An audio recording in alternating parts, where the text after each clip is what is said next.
My name is Jeff Burns. I'm the president of Weinbrenner Shoe Company. I've been with Weinbrenner since 2011 and was made president in 2019. I'm Teri Boers. I'm the VP of Finance at Weinbrenner Shoe Company.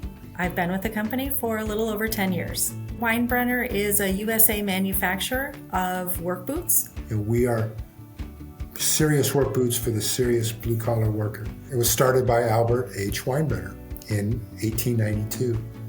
And that puts us older than Ford or Chevy or Harley-Davidson or many other legacy companies.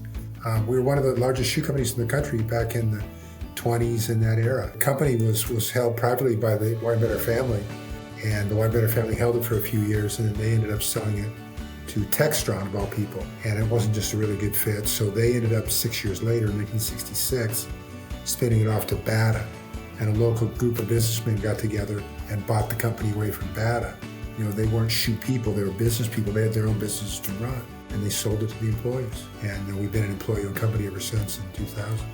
The interesting part about when I joined is the ESOP wasn't talked about a lot. I put it as the company's best secret.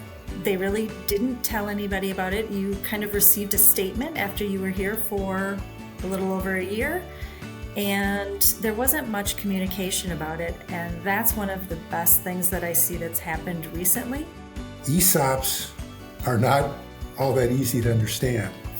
And people, like I said, I come into this company, I've worked for bigger companies than this, and we were an ESOP, so I didn't, even at my level, I didn't have a great understanding of what ESOPs were. The ESOP is becoming more of the culture. We're utilizing some services through ESOP Partners, their ESOP Care. We're learning more, educating our employees, and working with the teams to understand our ESOP better. It's a neat opportunity for us. Every employee understands that they're driving their future. So it's not just a change that's made for the company, it's a change that's made for the employee. It was certainly a benefit, and the mentality that I felt, people acted like they owned the company because in fact they did. To make the employees, the owners, really drives the success of the company. A lot of publicly traded companies look for that profit. Here, we're not only looking for the profit to grow the business, but to grow the employees. As our employees become proud of the things that they're producing and the things that we're doing in the community, it just fosters that employee-owned culture.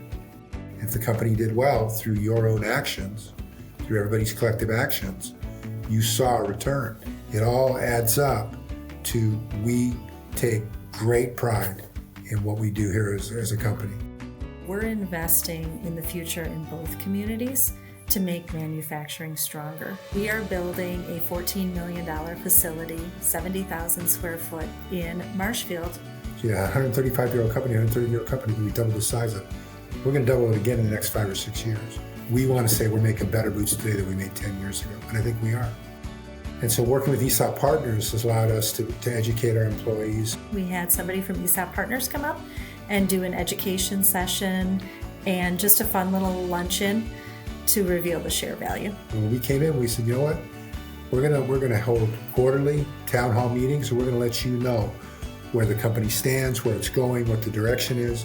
Do you really care about your employees? Do you really want what you've built to last? There's different ways to structure ESOPs, and make sure you've got somebody who's advising you. Get somebody like an ESOP Partners that understands to do it the right way.